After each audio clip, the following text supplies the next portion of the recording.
Welcome to the Winged Wheel Podcast. Here to talk all things hockey are your hosts, Brad Crisco, Ryan Hanna, and Evan Lobsinger.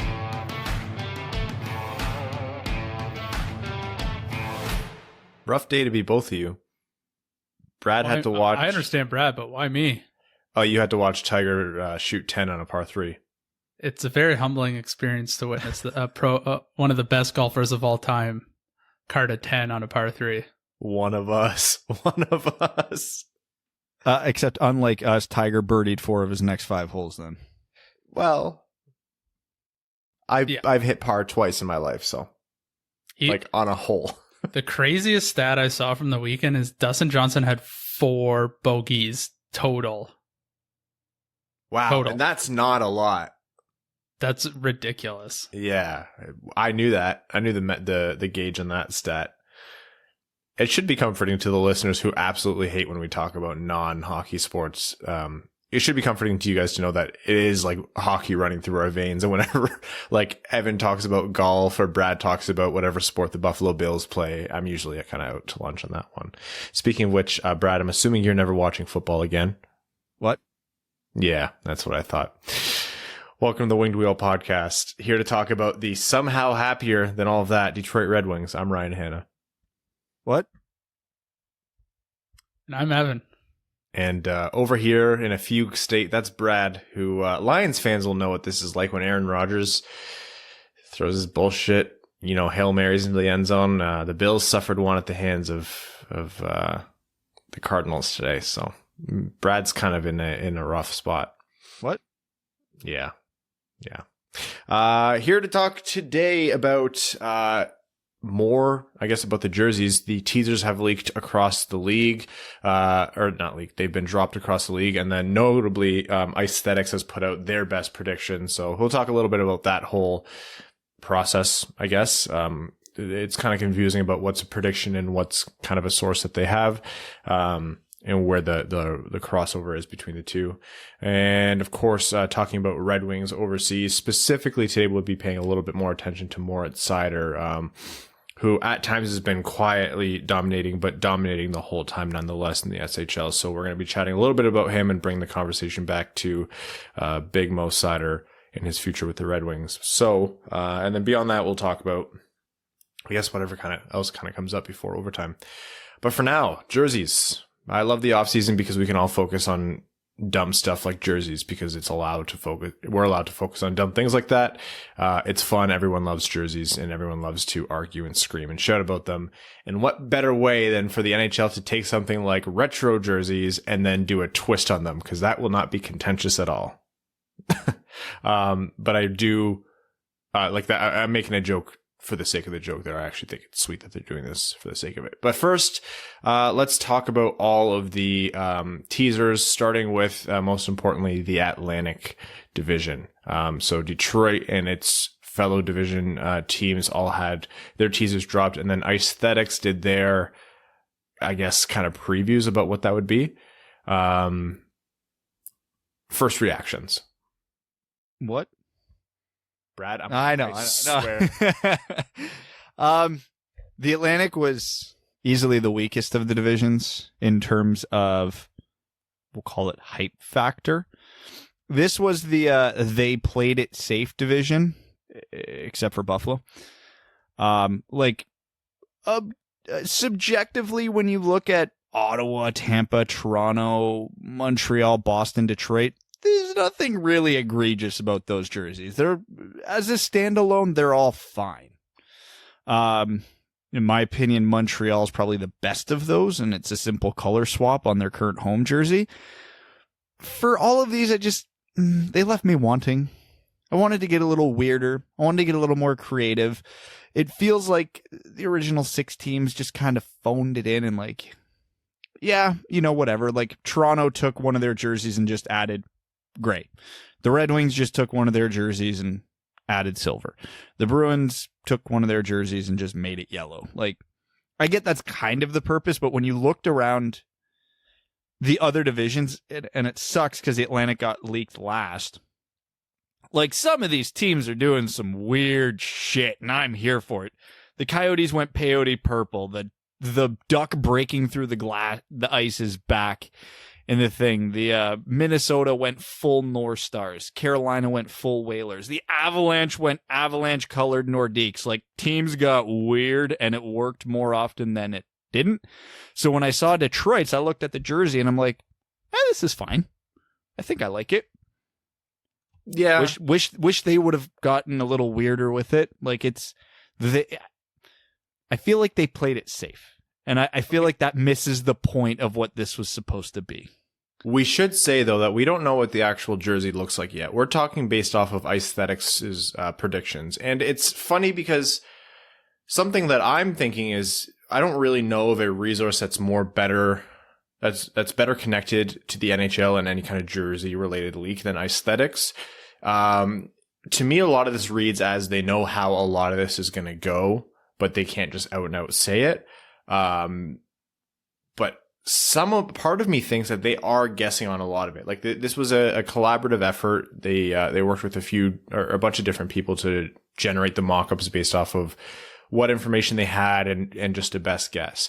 They did admit that the Red Wings one was harder to predict. So I would not be surprised if that is not the case at all, where it's just the white and replacing any of the red on the jersey with silver. Yeah, because if you couple it with the actual teasers that the NHL teams put out themselves, what the Red Wings highlighted was a white collar, a red name bar, and a red sleeve number with a red band. Like, the rest of this jersey would have to come out of left field to be anything like super interesting. Again, not ugly, just interesting, because it literally looks like they just went with the throwback that we all assumed was coming anyway. We thought that would be the third jersey, and they might get a little weird with the retro reverse, but again, it's fine.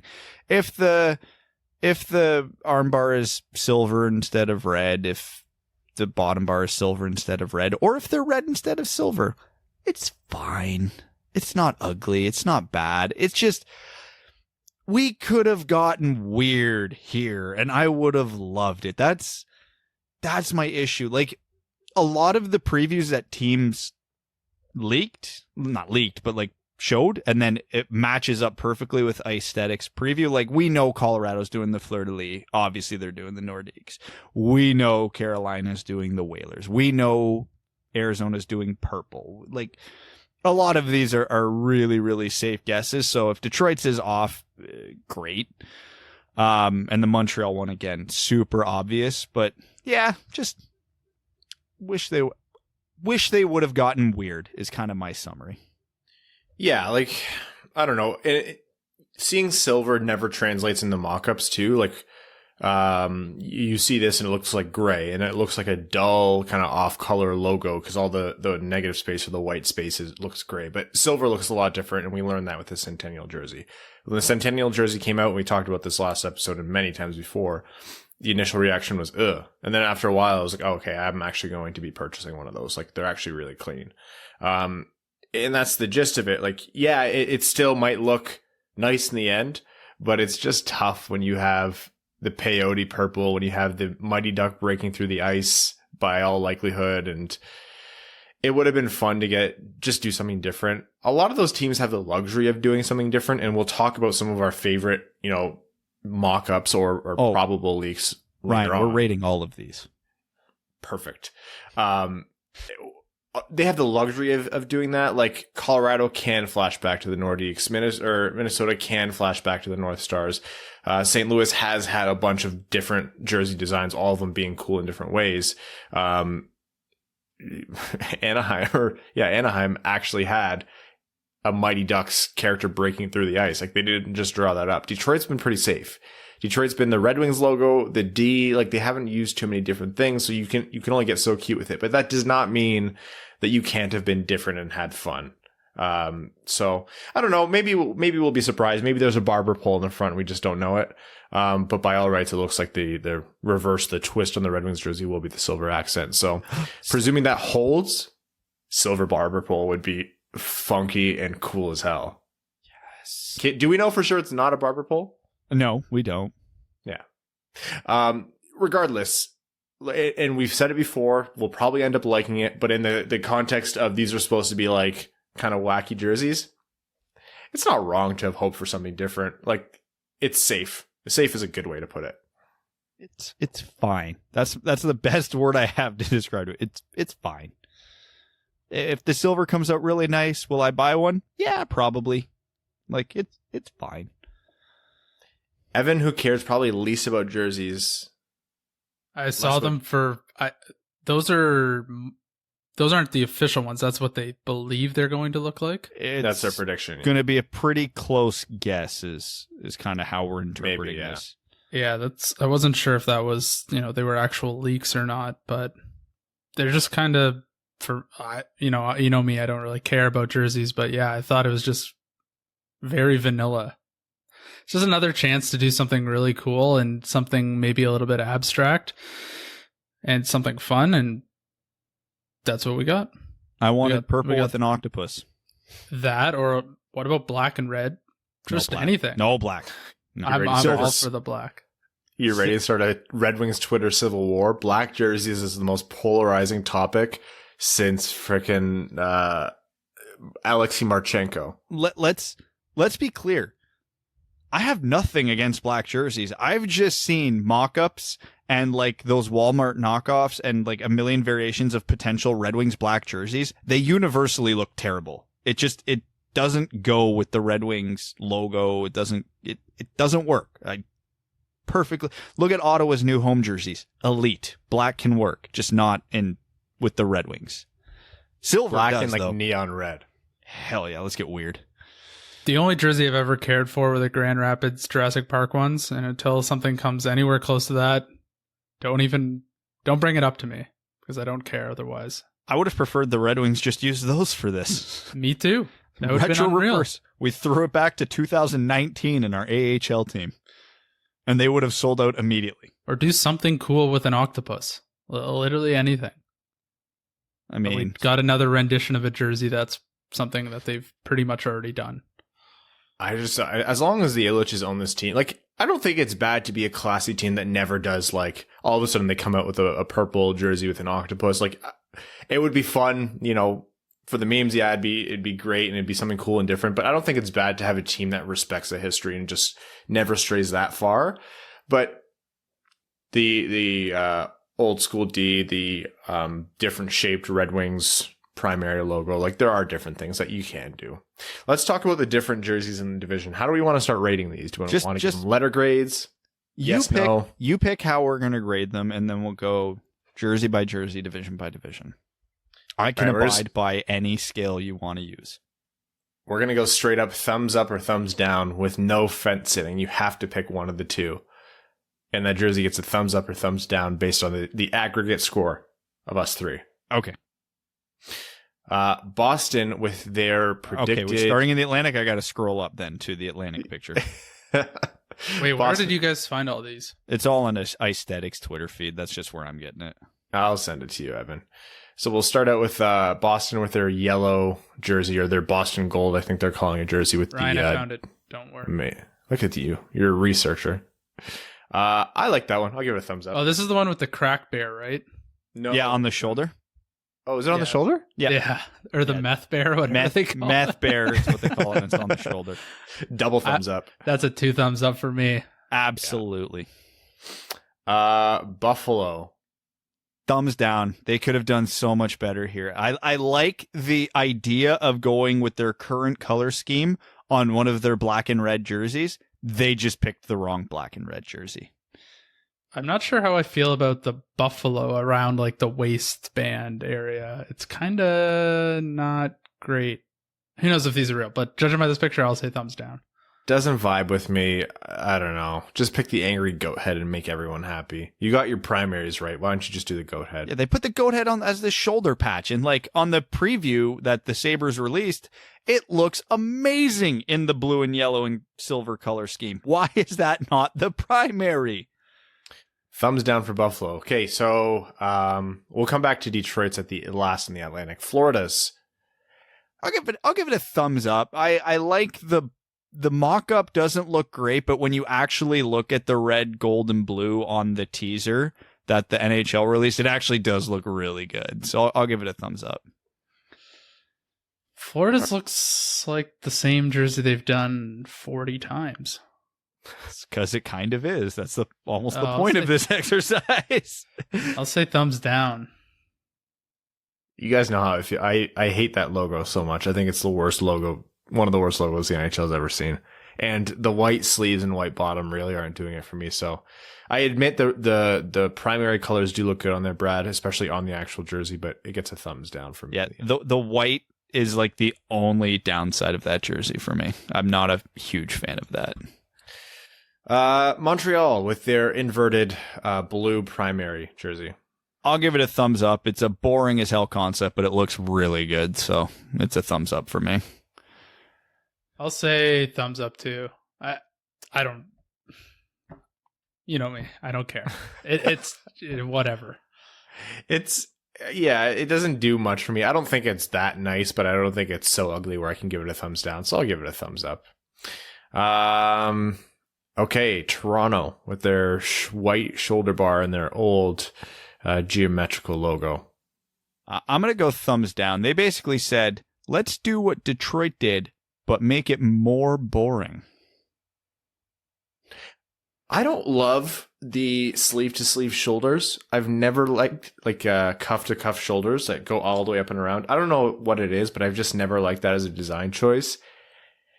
It throws back, not in a way that kind of inspires me, so I'll give that one a thumbs down. Are these supposed to be throwbacks of actual jerseys they did with a little bit of a twist? Exactly. That is 1,000% what this is supposed to be. Yeah. Man, it feels, a lot of these jerseys feel like they've been done before.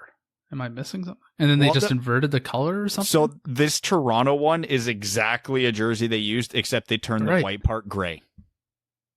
Oh. That's all they changed. Very bold. Yeah. I'll say thumbs down. They're kind of just pretty boring to me. Not that they, need to be exciting, but they're just kind of plain. Okay, Tampa Bay's. Thumbs up for me. That color scheme is what they always should have been. They should have never ditched the black and silver. They're using their good logo. Love the white shoulders. Flipping the blue and the black from their OG jersey. I'm here for it. Like it. I think it looks like an arcade jersey, and I like it. I don't know why. I'll probably knock a different team for that, but I like it when Tampa Bay does it. It reminds me of 2004, which is obviously what they're going for, so it's a thumbs up for me. Here's the theme that I'm going to love about a lot of the jerseys, spoiler alert, going forward. This Tampa jersey is basically pure 90s bullshit, and that's exactly what this should have been. Yeah. Yeah, this screams like NHL 98 to me. I'm not sure how I feel about like the white forearm part, but they're okay. I'll say thumbs up. Ottawa with their mainly bright red and then black striped jersey. I'll go thumbs down. The jersey itself is fine, but Ottawa has had a lot of funky iterations of their jersey. They just brought back these jerseys in black. They didn't need to do another version of a jersey people are already excited about. Remember the early 2000s where they had that weird dumbass red jersey with the big black swoosh going through the middle of it? Yeah. They could have had fun with that one here, and they didn't, and for that they get a thumbs down. I'll give it a thumbs up because I don't think it looks terrible. I kind of like big, kind of blocky colors for some reason. It's not original. Or it's not as original or fun as it could have been, but I think if I give Montreal a thumbs up, I have to give Ottawa one. That's just kind of how I feel. I think I'm a black and red jersey person because I really like these. I think black and red are just I like Team Canada's black and red, the Grand Rapids black and red, and I actually really like this jersey. Yeah. I'll say thumbs up. All right, Detroit. Home jerseys. Away jerseys, but with silver instead of red, if that's how it turns out to be. I think with the silver, it's going to look better than the mock-up is. I wanted something weird, knowing full well Detroit wasn't going to do anything weird. This is about as weird as they were going to get. Overall, I give it a thumbs up, but it's kind of like it could have been 2 thumbs up. Yeah, that's my thoughts exactly. It's thumbs up because it's not atrocious, but looking at the other divisions we're about to take a peek at here, it would have been fun to have more. It's not the end of the world. It's not the drum that I'll beat all year, but it would have been fun to have more. If it's gray, I don't think I'll really like it. If it's silver, I'll probably be like, meh. But I just think like it's so plain Jane vanilla. I feel like that's a wasted opportunity. So I'll say thumbs down. The one thing I will give it is when you go to like the Red Wings preview that the teaser they actually released, like the red on white really does pop, and I think we always forget that. So I think with a silver accent, this might actually end up looking way better than we think. But yeah, it's fine. Okay, we're gonna flip over here to the Pacific Division out in the West. The West's jerseys, I think, are way better than what. Oh my God, so much better. Again, I'm going to keep saying this. This is all just predicted based off of, if you guys check out Aesthetics, as in aesthetics, but change the AES to ice on Twitter, and they have all of them up. I mean, so many of the previews line up exactly perfectly with what they're previewing. So I think these might not be 1,000% right, but I'm going to say they're probably bad. Oh my God. 90%. These ones from the Pacific are sweet. Yeah. It's the first time I've seen them. Wait till you get to the Central. Don't scroll up. Wait till you get to the Central. The Central's even better. Wait, which one are we doing right now? Pacific. Okay. We're going to start with the Oilers, which for me is an easy thumbs down. That's boring and it's gross. Yeah, I'm going to go thumbs down. They could have done more, but I just want to point out the jersey itself is fine. There's only one part of the jersey that bothers me, and it's the fact that the oil drop is white. It ruins the whole goddamn thing for me. Why? Everything else is fine. Evan, your thoughts on the Oilers jersey? Awful. That orange and yet blue, it looks terrible. The Flaming Horsehead Calgary Flames. Blasty! Metal as hell. Thumbs up. I don't even care if it looks good. Thumbs up. Love it. Pissed they ever got rid of these jerseys. I really like the echelon design that they have at the bottom of the jersey and as well in the sleeves. I think that will look really good, like when they're actually wearing the jersey. Chevron or echelon? You talking about the name of those arrows? Yeah. I think those are chevrons. Is it an echelon? I think there's an echelon this way. I don't. Oh, is echelon also? Okay, I know this is a peak off-season bullshit episode, Echelon. but let's not get hung up on this kind of bullshit. It's just not giving me what I want. It's bringing up exercise bikes. That's Peloton. Whatever. I'll say thumbs up. No. I love the Peloton at the bottom of the. Sorry, there's a Peloton competitor called Echelon. Yeah, we're doing a lot of free advertising right now. Oh my God. We should start a stationary bike company called Chevron. Has that been a company name before? Has anyone else taken that? No, yeah? I don't think so. No? Oh. Can't think of anyone. Okay. The first look at a non-symmetrical. Oh, it's definitely Chevron, by the way. Thank you. I was like, it's weird that I've heard of Chevron and not Echelon. Arizona uses a landscape as their, what do you call that? The skirt of the jersey? I don't know the bottom. I just call it drift. Base design. Yeah, we'll call it the navel of the jersey. Okay. They use the robo-yoke head with the desert landscape on the bottom, and it's purple. This thing, by all rights, if you ask a non-hockey watcher, is ugly as sin, and I love it. It gets all the thumbs up that I have. This jersey is ugly. It looks like something a 80-year-old hippie would crochet while they're stoned on acid. The lizard on the shoulder is a nice touch. There is almost nothing aesthetically pleasing about this jersey, and I love every inch of it. I think I love it so much because the Red Wings do nothing exciting. So when I see anyone else have exciting jerseys, I'm like, this is what I long for. So this is 3 thumbs up, if you know what I mean. I would say this is the most peak 90s bullshit jersey, except Ryan. What? Continue on your path to the left.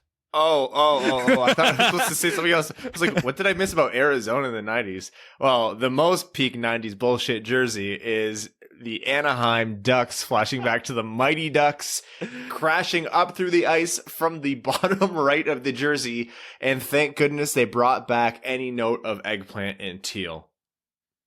Oh my God. Like even the preview of the little teaser the Ducks posted, it's got that stupid ass font that they used back in the 90s going across the back of the jersey. So, you know, even if it's not the duck crashing through the ice, it's going to be something ridiculous. This jersey gets 17 thumbs up, 11 out of 10, A+ with honors. This is the perfect retro reverse jersey.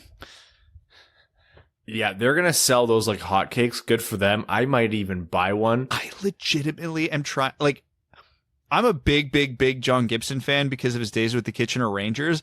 It is going to take every power of Crystal's being to talk me out of buying a John Gibson version of this jersey.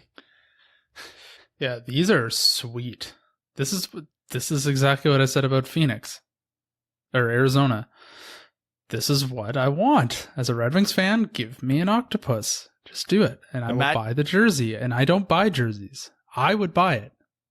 This jersey is sweet. Take this jersey, make it red and purple with an octopus exploding out of the ice. 1,000% in for it. And I know like all the hockey purists listening to this are going, this is it. This is the last episode of the Winged Wheel podcast I listened to. These guys have no taste. To which I would respond, where the hell have you been for the last 5.5 years? So we're gonna move on to LA, and I'm gonna do LA all at once. I think almost every version of any jersey that LA's ever had, besides their modern just black and white scheme, has been phenomenal. I think they have some of the best and underrated jersey sets in the league. I love what they did using their purple and gold, if this holds true, on their black and silver crest. I think if you look at Arizona and Anaheim, what they did, if you didn't bring back the Burger King with the sash, come on.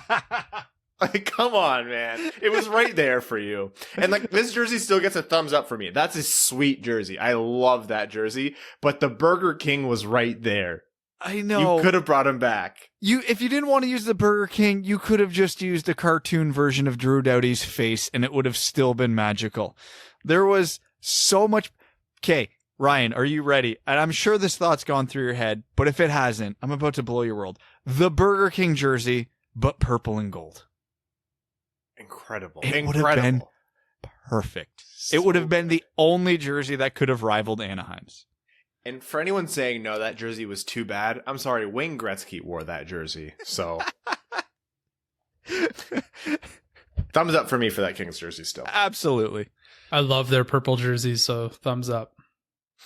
The Sharks using their old school shark with a gray body, black and teal sleeves and arms.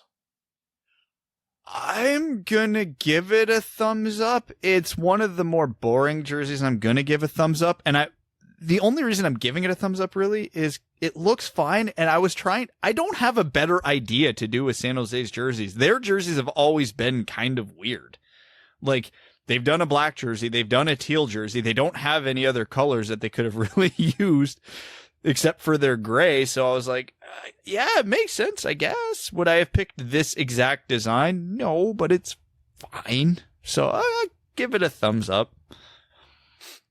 It reminds me of the 90s. It reminds me of, watching hockey as a kid. I don't really like it, but I think that's as much as they could have done without doing something brand new. Boring thumbs up. Yeah. Yeah, I think it's kind of like the kid who had an hour to do his homework and he just found out that was due in an hour. Yeah, it's just kind of meh. I'll say thumbs down. Okay, this one's kind of interesting. The Canucks did an Orca jersey with a gradient, or they might do an Orca jersey with a gradient blue to green downwards, green forearms, green shoulders, blue body. I don't have enough thumbs to justify how much I love this jersey. Really? Yes. This is the example. Like, I love the ridiculous 90s bullshit, but if you're a team that doesn't have that in your repertoire. I mean, there was some spaghetti skate potential here, but whatever. The Canucks have an elite color scheme right now. The blue, green, and white is awesome. They did a gradient jersey in a worse color scheme back in the 90s, so they took their modern, better color scheme and put it with a ridiculous jersey they had and just threw the colors on it. This is exactly the perfect, this is what a retro reverse is supposed to be, in my mind. 10 out of 10. They have Johnny Canuck as a secondary logo or a mock-up that they've had in the past. I don't know. I feel like, yeah, you want to do something wacky and different, but this one just seems... I've never loved Tampa Bay's gradient jersey. I can't love this one. That one gets a thumbs down for me. There's one thing that can make this jersey better, and we can't confirm it because it's aesthetics prediction. If this jersey gets released and it's a blue and green spaghetti skate logo instead, this gets an 11 out of 10. Okay. 2 things. 1, yes. 2, I will never come off my soapbox that the spaghetti skate is probably the most overrated logo in hockey. I will fight you over that. And I know you will. I just don't really understand the nostalgia behind it. I think it's nostalgia driving all the appeal behind it. I think the color scheme with the original spaghetti skate, yeah, absolutely. That was fantastic.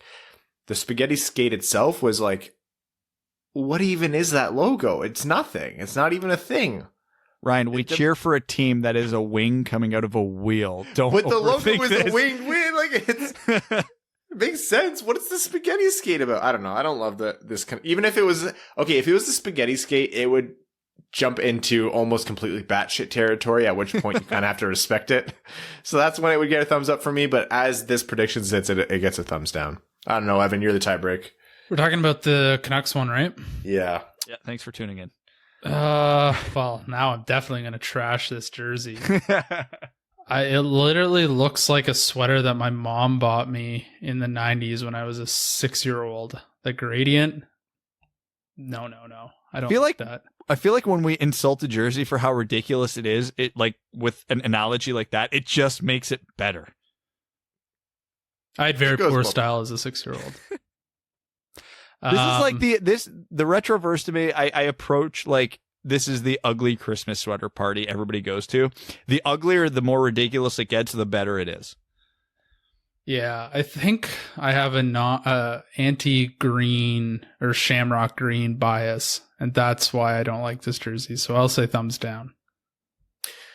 Okay, and revisiting, we've talked about it in the past, but Vegas's retro reverse jersey, which is their red.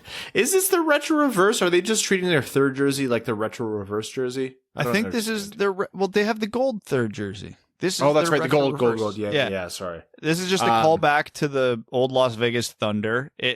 Honestly, when I first saw this jersey, I'm like, this is ridiculous, campy. I love it.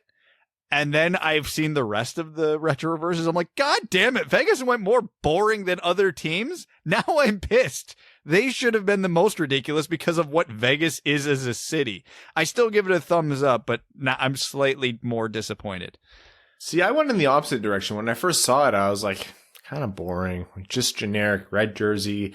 Logo that's like, it's their shoulder patch. It's not a bad shoulder patch. I don't think it's a great logo. I was like, whatever. I don't really love it. But now that I see it compared to some of the other, like looking at Vegas's and then looking at Edmonton's, I'm like, Edmonton should have been able to do way more than Vegas. And I think Vegas's jersey is nicer. I'll give it a thumbs up. I thought this jersey was the Calgary jersey at first. I don't understand the logo. What's the significance of that? It's their shoulder patch. Oh. It's the shoulder patch on their regular jersey. Oh, so they kind of just like flipped it around. Correct. I'll say thumbs down. I'm not really digging it. All right, Ryan, what division are we going to next so I know where to scroll? The Metro. And we're going to start with Carolina using the S tier, the elite logo of the Hartford Whalers. If anybody out there gives this anything but a thumbs up, I question every decision you've made in your life.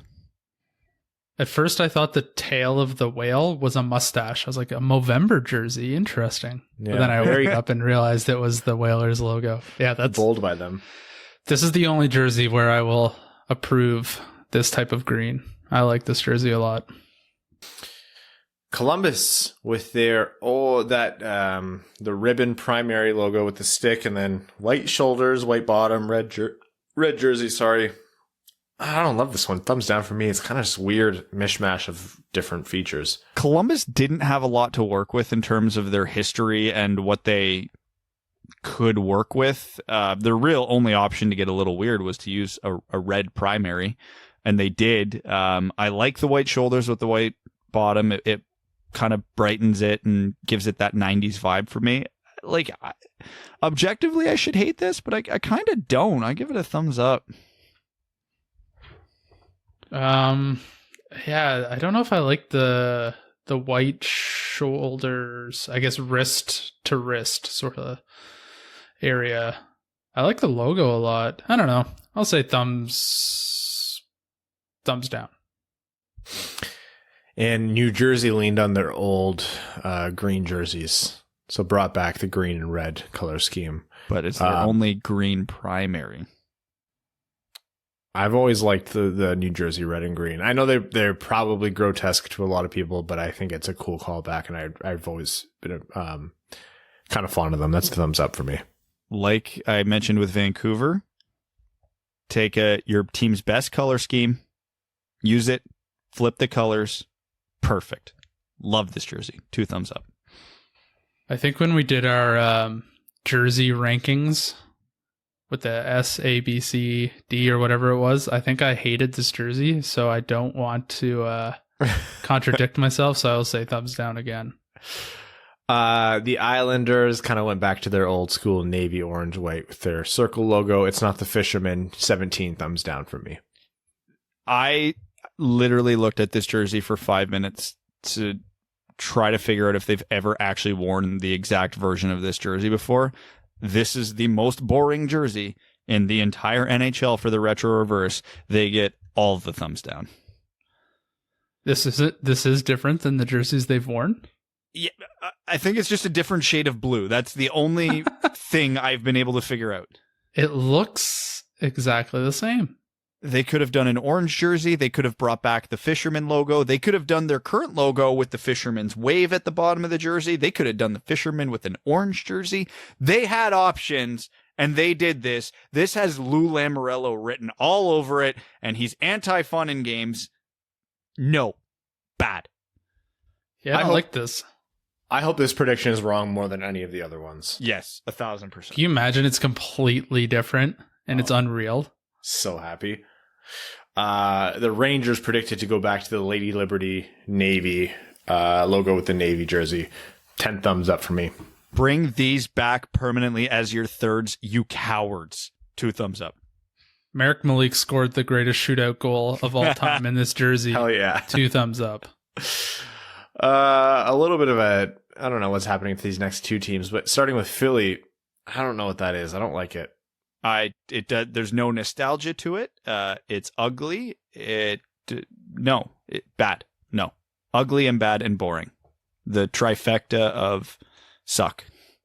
The curvature around like the forearm area from the white to the black orange area doesn't look good on these jerseys, and it's basically the same logo that they've had for eternity. Thumbs down. Fun fact, the trifecta of suck was actually one of the names we were throwing around for this podcast, but it turns out that already belongs to a rather unsavory part of the internet, so we had to pick the Winged Wheel podcast instead. Pittsburgh using the New York style diagonal lettering. I don't really love when teams do this that aren't New York, so I don't like it. I know what they're doing, and as I mentioned before, you take an old jersey that is good, and then you flip the colors and make it work. And Pittsburgh had a black version of this jersey in the 90s, except the problem is the black version of this jersey also sucked, and they didn't change the color scheme on it. Like, they didn't do anything funky. They just made it the black part's white and the white part's black. This jersey's awful. 2 thumbs down. Yeah, I don't really like even how they did the Pittsburgh. It's something about the coloring and how tight the letters are. I just don't like about it. Kind of hard to look at. It is a little bit hard to look at. I'll say thumbs down. Washington taking their old Screaming Eagle copper, blue, and white and applying their current red and blue color scheme to it. I would have loved to have seen the copper and blue come back, but ultimately I won't hate on them for bringing back this design. So that gets a thumbs up for me.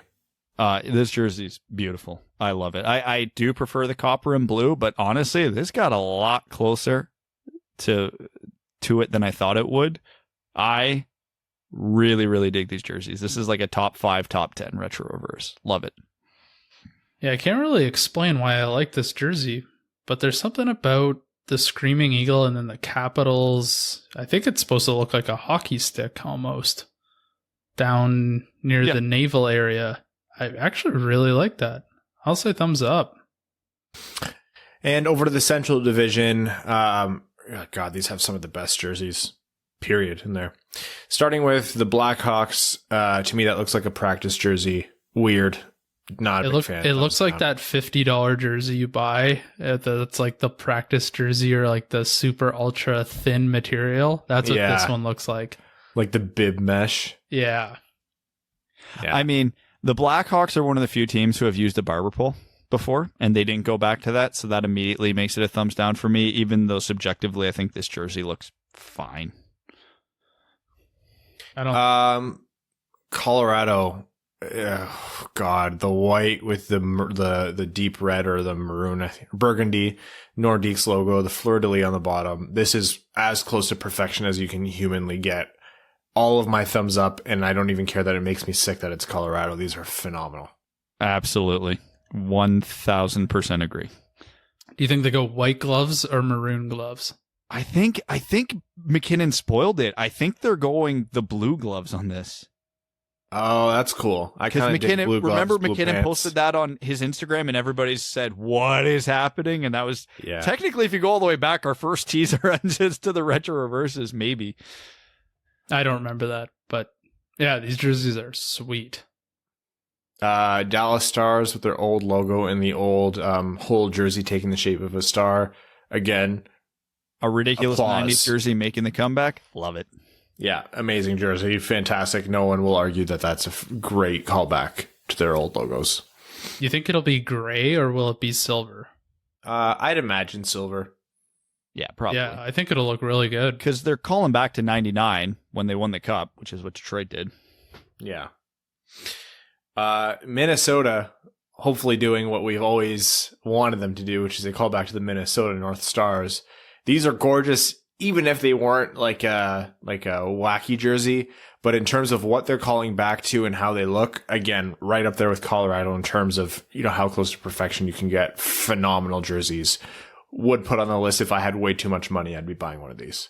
I love this jersey, and I'm going to nitpick just for the sake of nitpicking. This jersey still gets 2 thumbs up, but the original North Stars logo was the N with the star above the little thing. They should have done that with an M, just like lowered one of the parts and put the star above it. But still A+. Yeah. Yeah, I like these too. I like the lemon and lime look. Hell yeah. A little Mountain Dew. Over to terrible template NHL 21 practice jerseys. Nashville. Gross, disgusting. Shame on you. 15 thumbs down.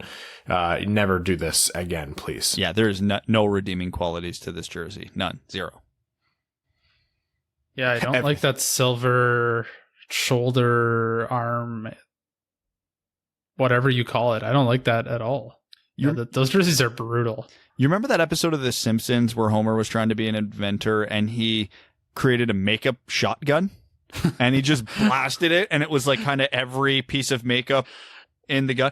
This is the jersey version of this. They just threw a bunch of colors in there, threw it in a shotgun, fired it at a jersey, and this is what came out. St. Louis, they've already done these jerseys as a third or fourth or fifth jersey. St. Louis has just been pumping out amazing jersey after amazing jersey. I love these, the slanted red and blue and yellow with the St. Louis written on the top of the logo. I think it looks fantastic. A little bit disappointed that they didn't bring out the Jazz jerseys that never actually saw the ice. I think you already won the Cup. You might as well do it, but still props. The jersey looks nice. Thumbs up for me. The original blue versions of these jerseys are like arguably like one of my favorite jerseys from the 90s. So the fact that they just flipped the colors on this, 100 out of 10. 3 thumbs up. Yeah, I like these jerseys too. I've always liked that rendition of the 90s jerseys they had. And finally, lastly, the Jets. I get that the Jets have already used a lot of their historical jerseys. I don't love the gray here. I don't really understand what they did. And again, cuff to cuff shoulders. Not for me. Thumbs down. I thought it was a sweater at first before I opened up the blown up version of this picture. Yeah. It's something. I mean, it's their essentially their current color scheme without the baby blue on their original jersey. I can appreciate that. I don't hate the way the jersey looks. I think it's fine. Like, if I were to sit on the fence for any jersey, it'd probably be this one. But given that they ignored their best iteration of the jerseys, their early 90s Solani era jerseys, it's a thumbs down for me because there was so much more potential there. So, again, a lot of these jerseys we don't know. I wouldn't be surprised if aesthetics is off by at least a little bit on some of these. I'm sure most of them, though, they've got quite a bit of it right. They're pretty connected. So exciting to just speculate based on the leaks. Those will be, when are they all going to be released? All at the same time, or? I think they're releasing the official versions of them tomorrow. I don't know if it's the whole league or it'll be a division at a time again. But yeah, so I hope we get them all tomorrow. Because for the record, too, welcome to peak November offseason, where we just spent over half an hour breaking down rumored jerseys. It's kind of fun, though. Oh, it's kind of fun. Hopefully everybody listening's actually seen the jerseys so they know what the hell we're talking about. Yeah, maybe we'll post them on our Twitter page and Patreon and stuff. Okay, but actual hockey to talk about here before we head into overtime. Someone who I wanted to call attention to was, and not that we haven't paid attention at all, but I think it's easy to focus on Raymond, it's easy to focus on Berger, and it's easy to focus on, whoever else, but Moritz Seider and how he stepped into the SHL. He's been firmly in the mix with all the other Red Wings, where it seems like every day you check Twitter and this Red Wing and that Red Wing and another Red Wing playing overseas has 2 goals and an assist or is tearing it up that day. And he's been firmly a part of that crew. It's not that people haven't noticed him, but you look at the level of defense and the impact on the game that he's having at such a young age in a professional league like the SHL, where it's not necessarily always easy to defend, or at least easy to, produce offensively. It's a different ice surface, I know, and it's not the same level of competition as the NHL, I know, but there has not been a step in Moritz Seider's progression where I thought, I can confidently say this guy's going to be a second pairing defenseman. Like, I think he has a even better shot than draft day. Like, what I'm saying is this guy's looking more and more like a friggin' fantastic pick, especially considering how well he's done stepping into the SHL. To be such a mature, sound defenseman coming into a brand new league at such a young age, like, I have a lot of hope for his future on the Detroit's blue line as a first pairing defender. What was the one stat, the expected shot share or the goal share chart that was floating around for Moritz Seider, where it basically just showed he was like essentially the best player in the SHL to this point because he was so far into the good category? I still have questions about what Seider's ultimate offensive upside is going to be in the NHL, and I think that will always hold him back from being a number 1 NHL defenseman. And don't get me wrong, I think his offense will be there, and I think it will be good. Not elite, not great. I think if he ever hits Ryan Suter point totals, that's best case scenario for him. And Ryan Suter to me is still his comparable in the NHL in terms of what I'm hoping for. So if his ceiling is Ryan Suter and he hits that's remarkable. That is arguably a number 1 defenseman. I still think that number 2 to 3 is his most likely. His performance in the SHL this season has flipped that from a likely number 3 defenseman to a likely number 2. That's where my expectations have shifted. But yeah, every stage since getting drafted, he has exceeded expectations. So if my expectations now are a number 2 defenseman, Moritz Seider is probably going to find a way to prove me and everybody else thinking that wrong in the next year.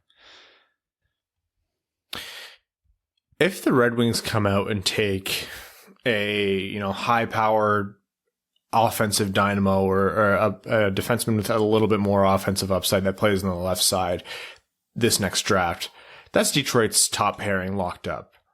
Between that hypothetical player, Moritz Seider, Philip Hronek, and whichever one of these, young studs, Johansson, Tuomisto, anyone else that might eventually pan out, Detroit's blue line is looking very, very promising. And that's all to say that Moritz Seider's offensive game still won't pan out more. I don't think Moritz Seider has a well of untapped offensive potential that's going to make him all of a sudden like, Brian McCabe in his prime, just like an absolute offensive force. I don't know why I just referenced Brian McCabe. That has to be a first for this podcast. Not the scoring on his own net version of Brian McCabe, but the other one. But still, I don't think that's within him, but I still think there is a consistent upward trajectory of discovering an offensive game that's available in Moritz Seider. He's not going to put up, what was Lidstrom's insane assist total that one year? I can't remember what it was. It was close to like 80, wasn't it? Yeah, I don't think he'll be doing that. That's not the kind of defenseman we're looking at here, but I don't think we're looking at a 9-point defenseman unless something goes really wrong with his development and he falls completely short when he hits the NHL. What he's done so far is shown promise in areas where you would have to exceed and basically overperform to be the kind of defenseman that is worth being drafted at 6 overall. What do we always say about defensemen? They usually struggle defensively, like on the defensive end coming into the NHL and pro leagues because it's much tougher, and that kind of sound play comes when you have 200 or 300 reps in the NHL, like when you've played a certain amount of games and you're able to develop that experience. What has everyone said about Moritz Seider from the moment we started? Or from the moment he's been drafted? This guy is so mature. He is so sound defensively. He plays like he's an experienced veteran. He's doing that, which makes me think, yeah, he's absolutely always been that kind of very able, solid shutdown defender, which means he can focus on improving his offensive game. And if you ask his coach from Germany, what did he say when asked why Moritz Seider didn't produce as much offensively? I didn't ask him to. I asked him to focus more on defense. Like, it literally might be that this guy is just going through the paces and is way more of a complete defenseman than we give him credit for. He is. Well, we saw in Red Wings development camp last year, that was kind of the first eye-opener, even before he started in the AHL, because he was literally toe-dragging guys in the neutral zone, undressing goalies in scrimmages and shootouts, and we were just like, wow, what is going on here? And then it just progressed. And for me, I don't think it's a skill issue with Seider on the offense. It's there. He's got a cannon of a shot, as his goal this week showed. He's a good passer. He's got good hands. And you couple that all with his elite skating, like, it's there. I think it's a mindset for him, because my one criticism of him in the offensive zone, it's a big one, don't get me wrong, is he doesn't activate and he's not nearly aggressive enough. Like, if he wanted to, he could dominate offensively. The tools are there. He just doesn't. Whether or not that's coach directed, whether or not that's out of a sense of responsibility to not abandon his partner or abandon his post, if you will. Sure, that's one thing. And with how good of a skater he is, he absolutely has the capability of taking more risks and being able to get back. Now, if he's not going to do that because he's too paranoid about sacrificing any defensively, and this is ultimately the version of Mo Seider we get, that's fine. Like, I'm nitpicking here because that's not his primary focus. But if we do see that aggressiveness come out in Mo Seider, and we do see him starting to like pick his spots and jump up into the play, sneak into the slot, make that extra move at the top of the circle, then I think we start talking about Mo Seider as like a true number one defenseman in the NHL. But to be fair, at every level we've seen him play, we haven't seen that yet.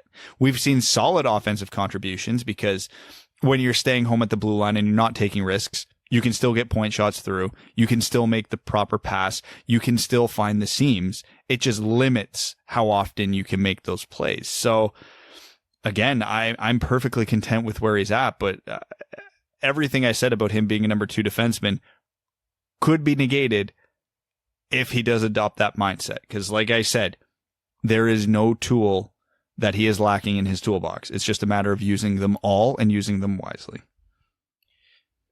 Moritz Seider is making it so if Detroit doesn't end up taking a defenseman this next draft, I am not at all concerned. And that's a big thing to say because of the level of defensive talent that's available in the 2021 NHL draft. That's something I generally would not want to pass up on, especially considering where Detroit's likely to pick. But with how he's panning out, I don't know. He's not a silver bullet for the Red Wings blue line. They need a lot of work, and they still need more than the average amount of their prospects to pan out. But yeah, if there's a defenseman that's taking an opposite path, where the defense is already set and true, and the offense, whether coach directed like Brad mentioned or something else, will come over time, like that is a fantastic position to be in. And then you couple it with what Albert Johansson's doing in Sweden right now, and he looks like a legit threat to be a top 4, top 3 defenseman in the NHL because he's playing extremely well. We already know what Filip Hronek can do. I mean, there's 3/4 of your top 4 for the next 10 to 15 years, potentially, right? So yeah, if we don't draft a defenseman in the top 10 in this upcoming draft, I'm perfectly okay with that.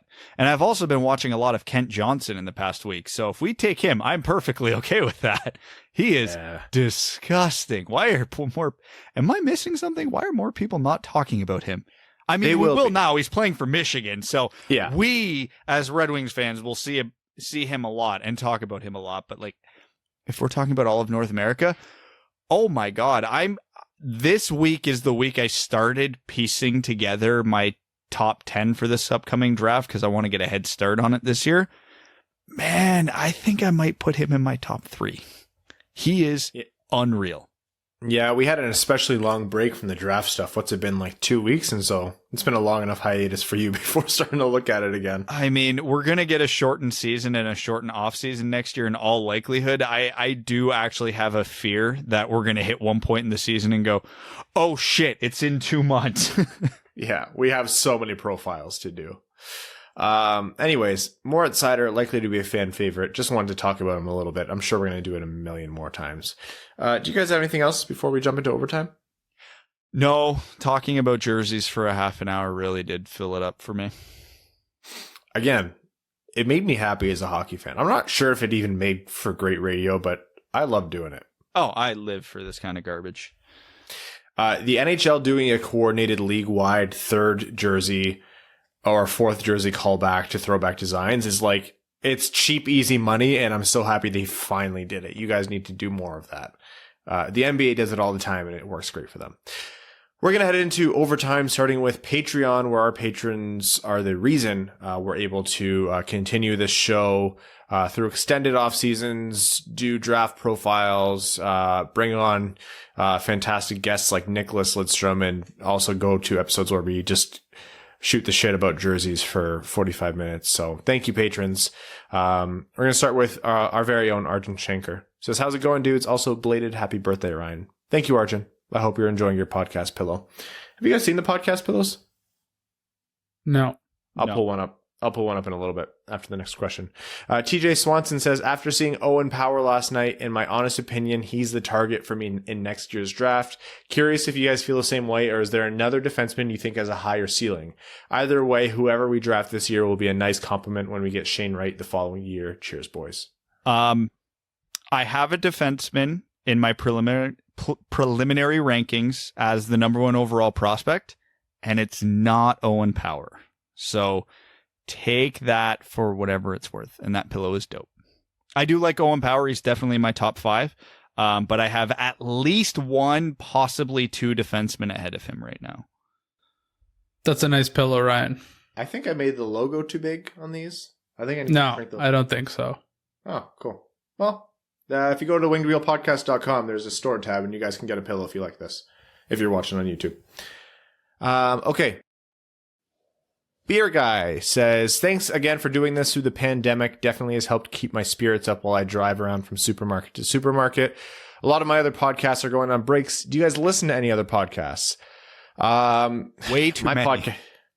My podcast listenership has gone way down now that I don't have a commute anymore, I'll admit. It's really bad.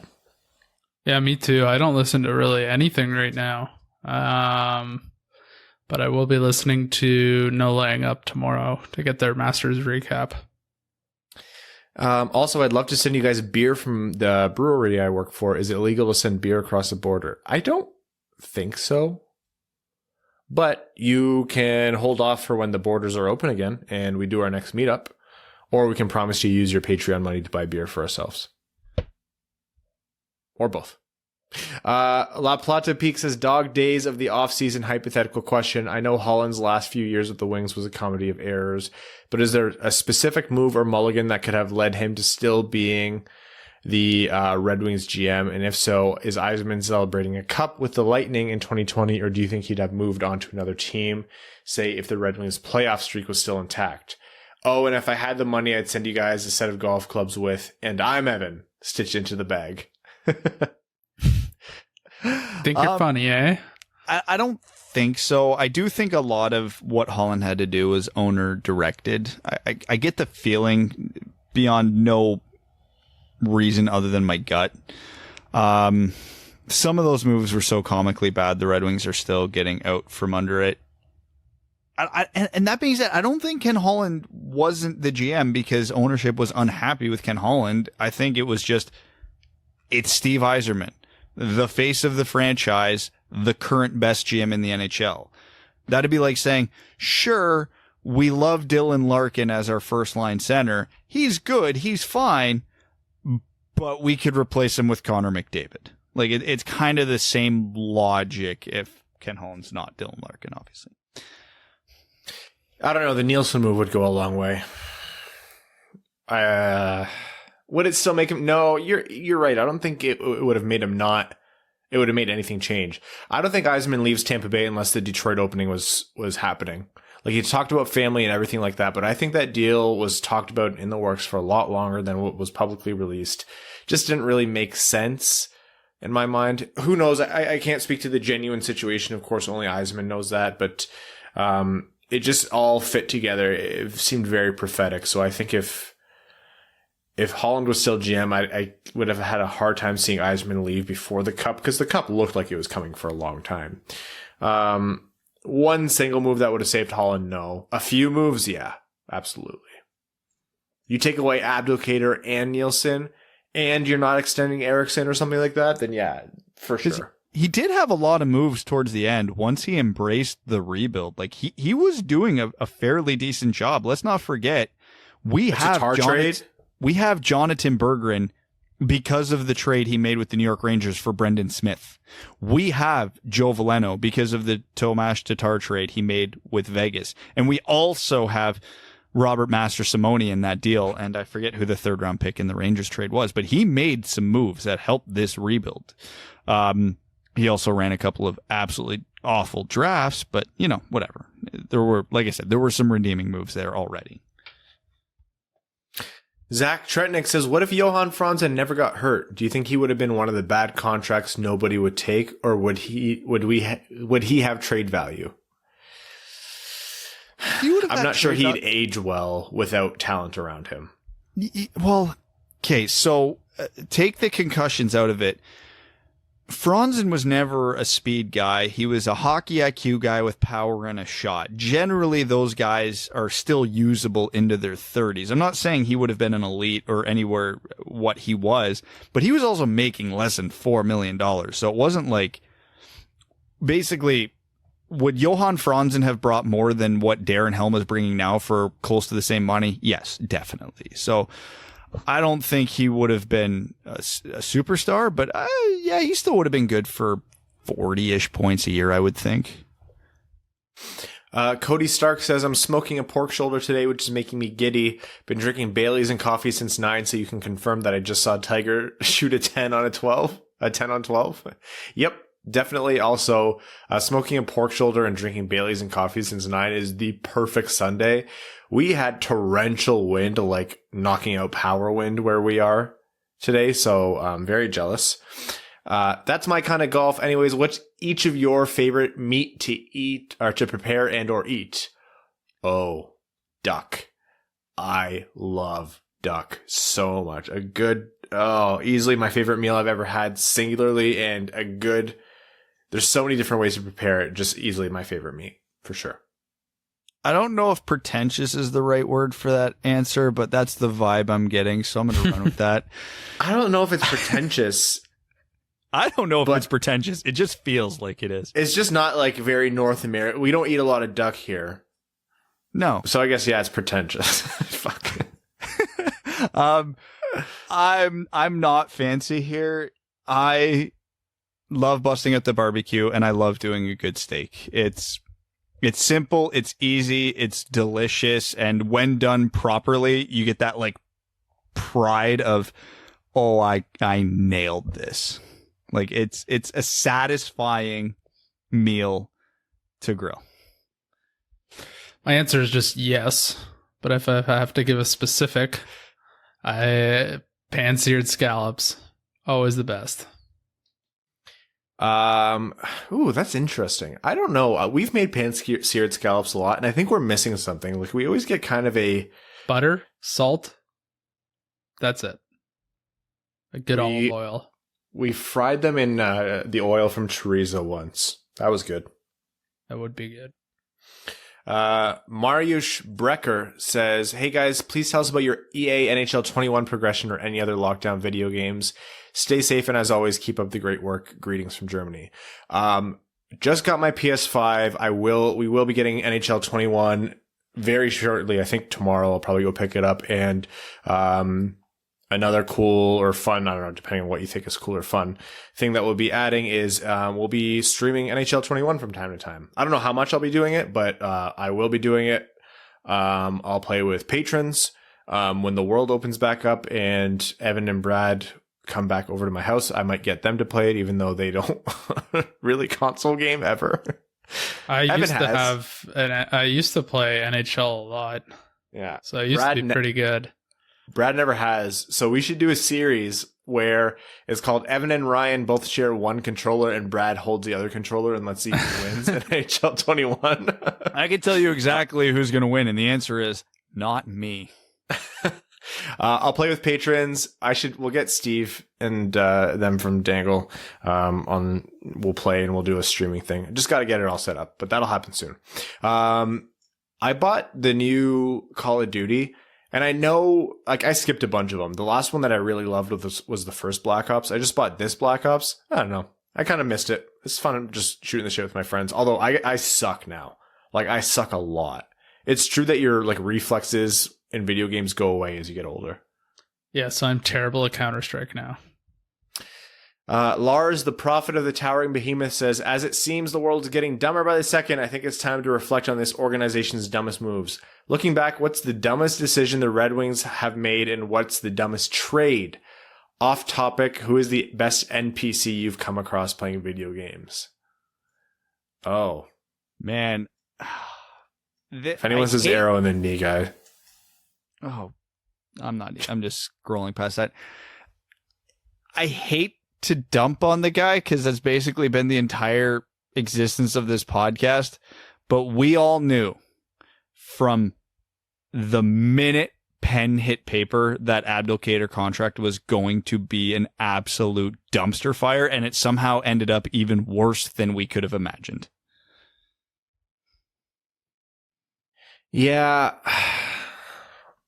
It's hard because there's so much recency bias, and for sure there's different there's different moves in there historically that might have looked worse, but that's really the anchor. Like, that's the rebar in the concrete structure that is the Red Wings' awful organization that needs years of rebuilding.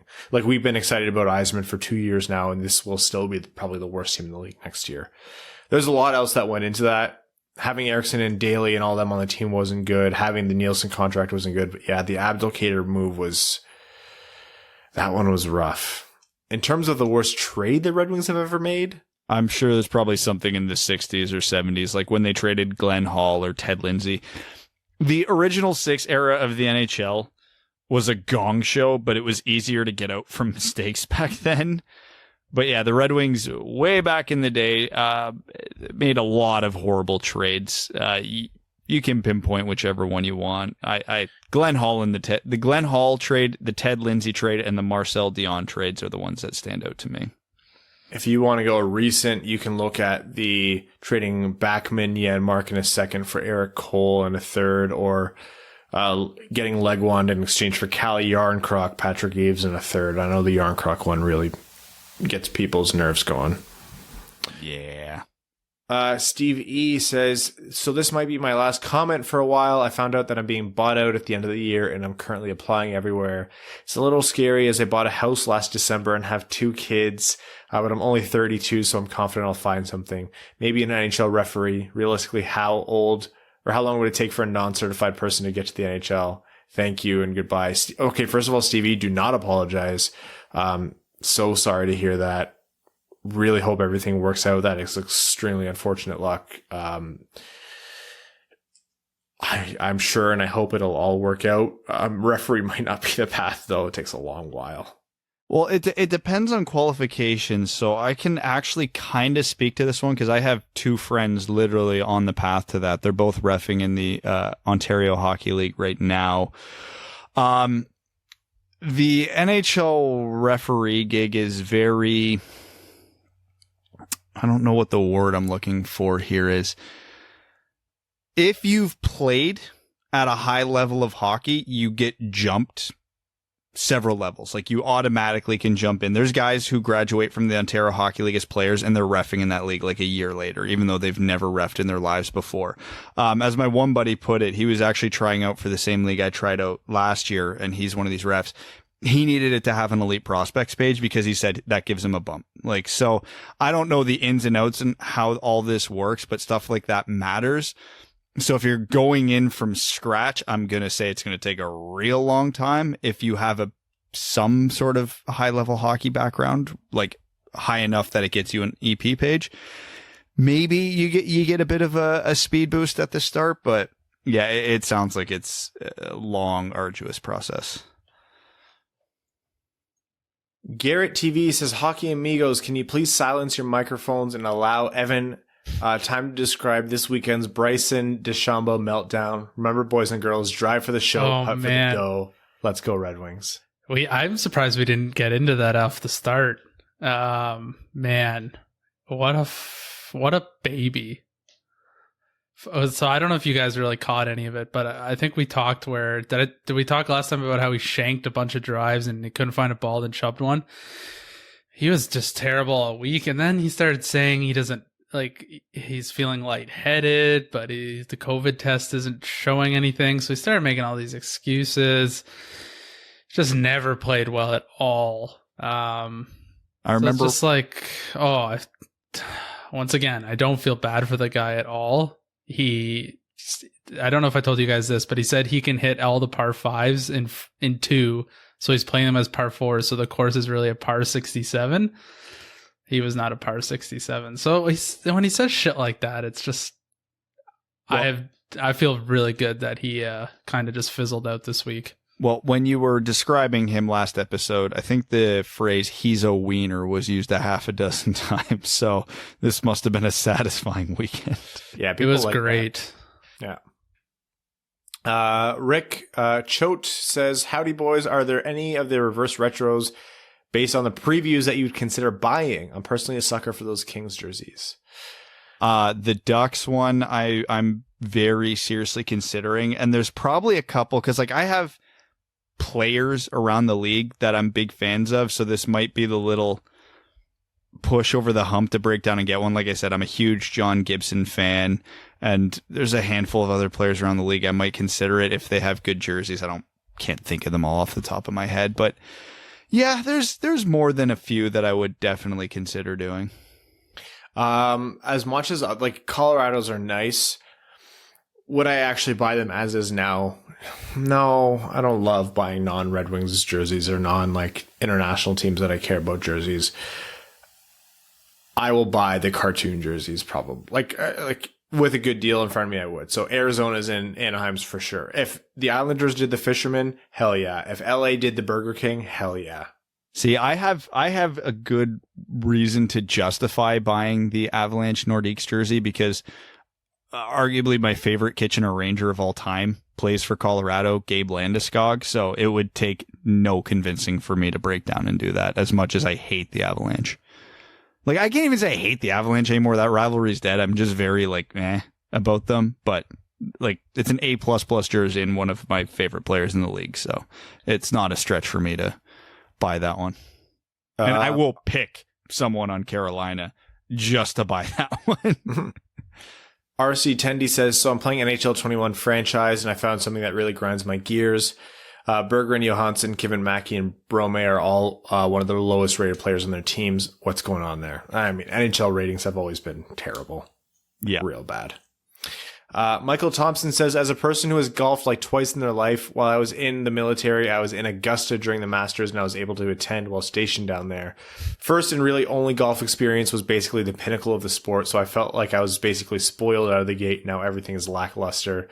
Golf Guy has piqued my interest in most of my friends golf religiously, so I'm thinking about picking it up at some point when it opens up again. Outside of hockey, do you guys play any other sports? Is there a sport you've always wanted to give a go? Take care. Evan, that's like going to the Super Bowl as your first football game, or going to the Champions League final or the World Cup final. Yeah, that's amazing. For the question, yeah, I love football and baseball, and obviously I'm not going to play tackle football at my age, but if I could find like a fun flag football league, I would love to do it. I love baseball. If I could find like a softball league to join, I would do it. The problem is, you want to play on a co-ed slow pitch team, eh? I absolutely got one of those. So, okay, let me preface this by saying it still hurts to throw, but if I can work that out by next summer, I would absolutely love to play in a shitty slow pitch league, because I myself will be shitty. So you'll play first base. You can just stand there. I am absolutely down to play first base. I used to play short, so I think that those days are dead for me. But this podcast had superlatives. Brad would easily be voted most likely to join a flag football league. I think I've made that joke even before you said that. Yeah, probably. Like, I mean, I have 3 sports that I love and that I love to play and I love to watch. So of course, yeah, why not? I can't deal with weekly concussions, so flag football is the only option if I want to do that. I've played both of these, but I really wish I would have done it when I was younger, both tennis and golf. Yes. I guess other than golf and hockey, it's snowboarding and cross-country skiing. I started learning last year, which I really suck at. In regards to cross-country skiing, there is absolutely nothing about that sounds appealing to me. Dude, it's running, but with big goofy weights on your feet. F that. I sweat so hard doing cross-country skiing. Like, it was like -20 the first day we went. I started with like all these layers on. About 30 minutes in, I was like down to my base layers, and you're just huffing the whole time. Yeah, that doesn't sound appeasing at all. No. Yeah, no. Okay, next question here from Sam W. Is it time to reevaluate the popular 5 years to contention timeline? So far, the efficiency of Yzerman gives reason to believe the Wings can be competitive sooner. As tempting as the Shane Wright prize is it starting to look a bit more realistic that we will end up at that point, perhaps a middle of the pack team that's starting to look to get better at the trade deadline? It's not a Stanley Cup winning roster now by any means, but when dead weight gets replaced by good talent, things change pretty rapidly. After a tough 11 years, how excited are you to watch this team improve? I'm optimistic for the first time in a while, but there's two things technically we can't sugarcoat in terms of this rebuild as much as we'd like to.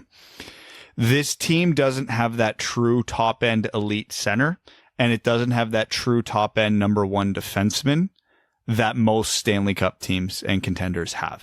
I love Dylan Larkin, but he's not at the level of like, all the top centers from the past Stanley Cup teams. I do think there's a bit of room for improvement in his game, and I do think that with a better supporting cast, he could be that guy, but we can't say for certain yet that he is. But that being said, as much as I love Filip Hronek and Mo Seider, there's not a number 1 defenseman in this system right now. And there's no goalie. So the Red Wings have to still answer some pretty big questions before they're contenders. The depth is there. The wingers are there. They have top 4 defensemen in the system. They have top 6 forwards in the system. and plenty of them, at least projected based on, how they've been doing. But yeah, there's still 2 to 3 really big holes on this roster that need to be filled before I think the Red Wings can turn the rebuild around. That being said, the number 1 defenseman could come in the next draft. It's arguably likely to come in the next draft. But yeah, we'll see. It's still 3 to 5 years for me. That hasn't changed. C-Nod says, I was looking around cap friendly and was a little confused on how we could not protect Danny DeKeyser with his modified no trade.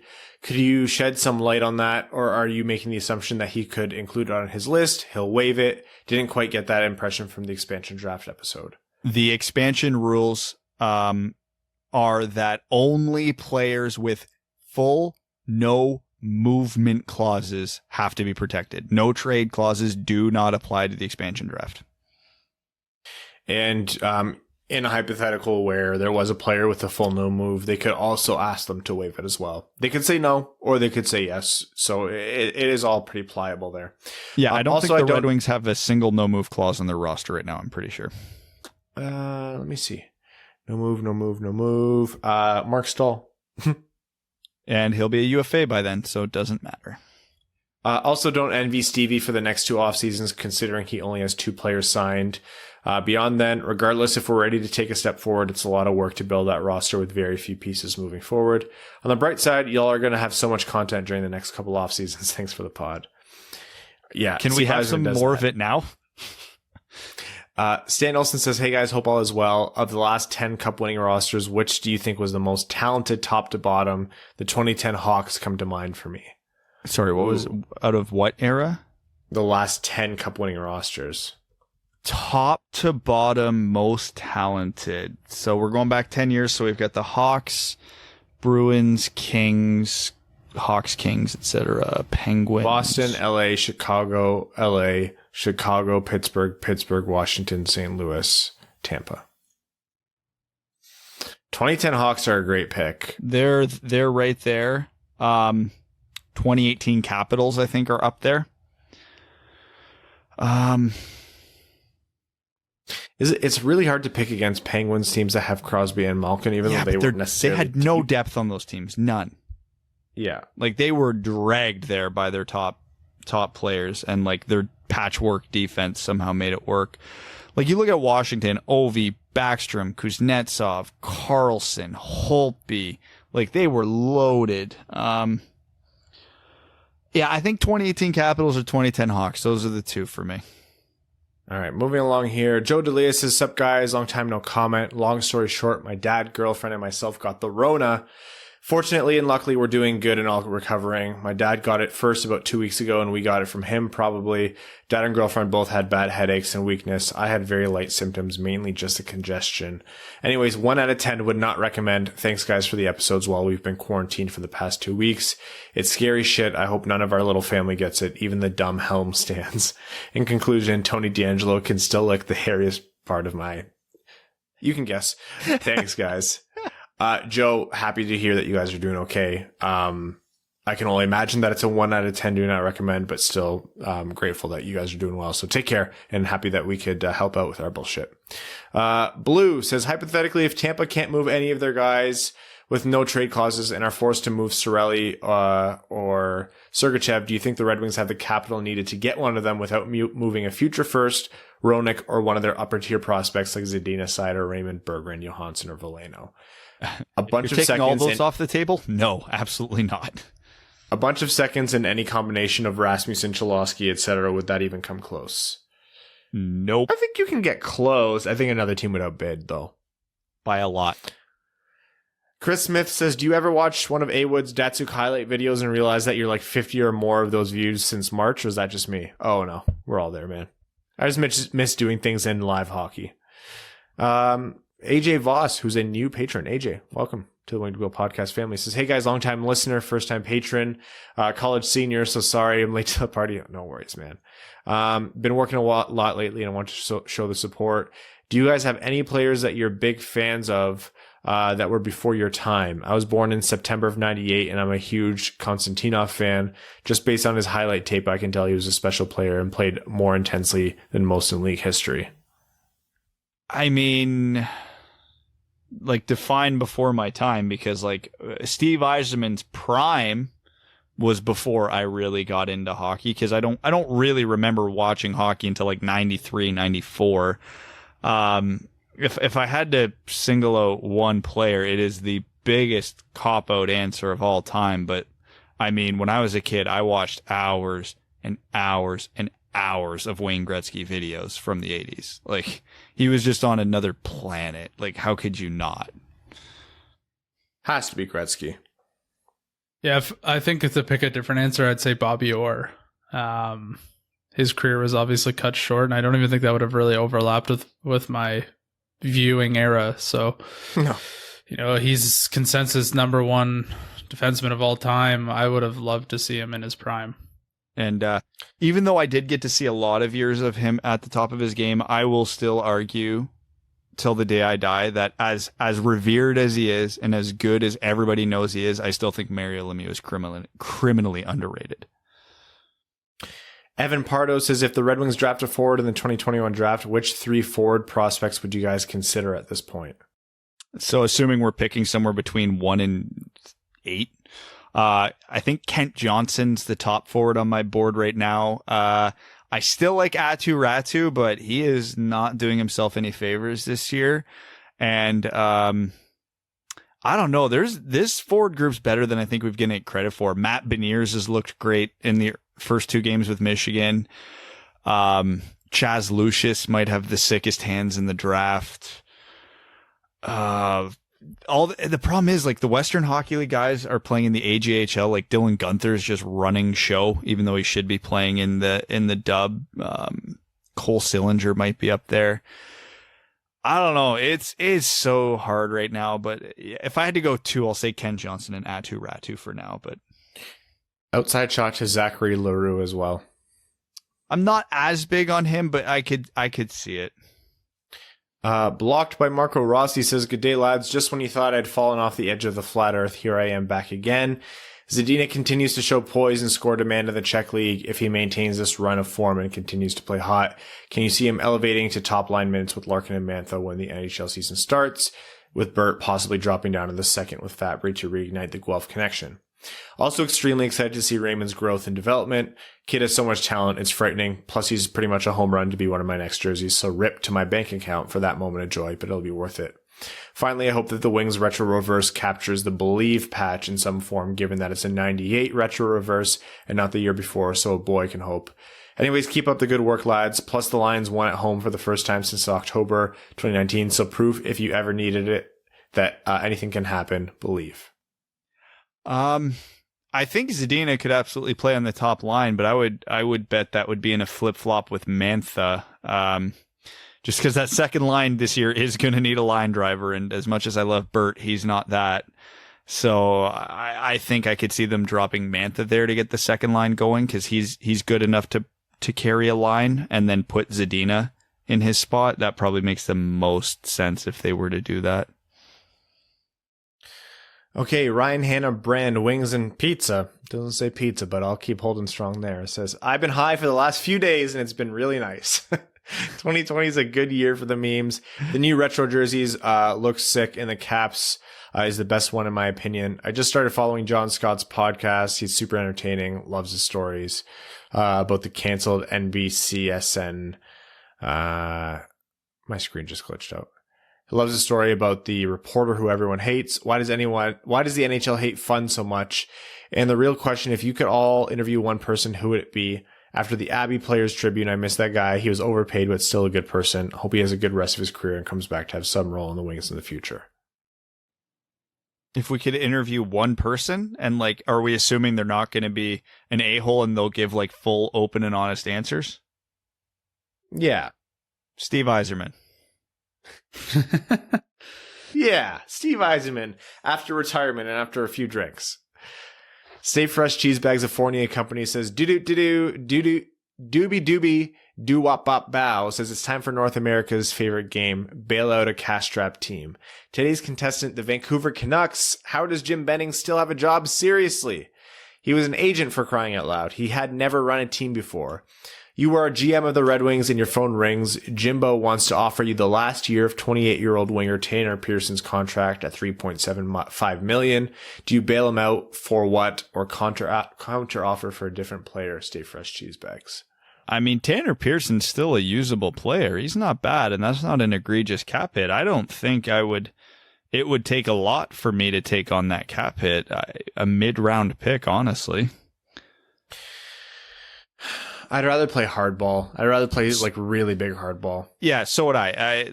I would not want to be taking up cap space with a guy like Tanner Pearson. I want that cap space there for Louis Eriksson in the first round pick, for Alex Killorn in the first round pick, for Johnny Boychuk in the first round pick. Like, as if those all swing and miss. Yeah, sure, you can settle on a 4th round pick for a Tanner Pearson. Sure, it's better than nothing, and you get some quality minutes out of him this year. But yeah, he's not who I'm targeting if Jim Benning picks up the phone. I realized like 20 minutes ago I picked up this fidget spinner, which Mel got me because I tend to fidget with things, and it's really bad because I've been doing it while I've been unmuted. Okay, we have time for one Reddit question. Evan, as usual, pick a number between 1 and 9. 9. All right, now pick a number between 1 and 4. 4. I was just trying to mix you up there. Okay.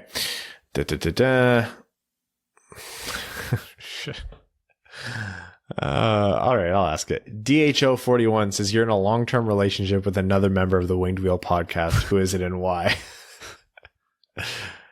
I choose death. Me too. I choose divorce.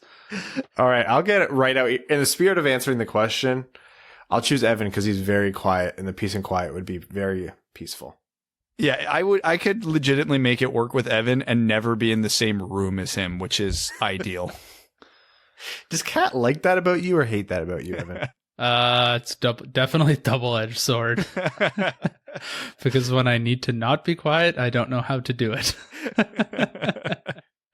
And like, she's gonna absolutely murder me for saying this, but Mel never has a lack of words. So I talk a big game, and yet half of my co-hosts are Brad, and the person I live with is Mel. Like, there's not a lot of quiet time in my house. And I'm not always quiet either. Like, sometimes you guys know me, sometimes I go off and I can't shut the hell up. Shut up, Brad. Fuck you. You can't get any quiet, huh? Yeah. Tell me what that's like at your house, Ryan. Tell me what the chaos at your house sounds like. Imagine having 2 mini Brads. See you later. Bye-bye. Going to the store, never coming back. I think already Mika talks more and is louder than me. Yeah, but she's cute. Yeah, no, she's super cute, and everything she says is adorable. It never fucking stops. Yeah. Evan, do you go through that? Only with Fred when it's 5:30 in the morning, and he decided that it's now time to eat. Even my dog doesn't talk. Like, she only barks when she senses danger, which isn't very often because she has a very bad gauge for danger. Like, someone could break in probably and they'd get away with it. Yeah, just don't have kids. Sorry, Brad. It's all right. I'm so tired. On that note, we're going to wrap up this episode of the Winged Wheel podcast. We will be back with you guys midweek. There are some interviews coming up to look forward to, so we will hopefully have some announcements about that soon. Next episode, we'll also announce the winner of our latest jersey giveaway. In the meantime, we'd like to thank all of our listeners, our name level sponsors, Arjun Shankar, who just messaged me on Discord about being disappointed in you guys for not knowing the "it's free real estate" meme. Kyle, R.A. Hold on. What else is... They changed their name. Is this where I change my name? Zach Spring, Citizen High Five, Cody Stark, Greach, Jeremiah Dobo, Jake Kiefer, Ryan Hannah Brand, Wings and Pizza, Andrew Bohan, Scott Martin, Jacob Turner, Matt McKay, Craig Kibble, Brandon M., Matthew M. Rice, Luke Johnson, Kalen Wood, Hassam Al-Qassem, Charlie Elkins, Han Ali, Josh Yelton, another former junior goalie turned golfer, Trevor Pevavar, Evans Bingo Card, Michael Alsante, Ashley Van Conant, Connor Leighton, Danny Jr., Matthew Keeler, Simon Anderson, Stay Fresh Cheese Bags, a Fournier Company, Antonio Gracias, John Evans, Quaz, and Stan Olson. Thank you all so much. Take care. Don't fret too much about the jerseys, and we will talk to you about them soon. Thanks for tuning in to the Winged Wheel Podcast. Be sure to check out wingedwheelpodcast.com, where you can subscribe to the show on iTunes, Spotify, or wherever you get your podcasts. You'll also find links to other ways to support the show, such as Patreon, official podcast apparel, and more. And don't forget to follow the show on Twitter at Winged Wheel Pod. And of course, the hosts at Brad Crisco, at Ryan Hanna WWP, and at Hockey Town Evan.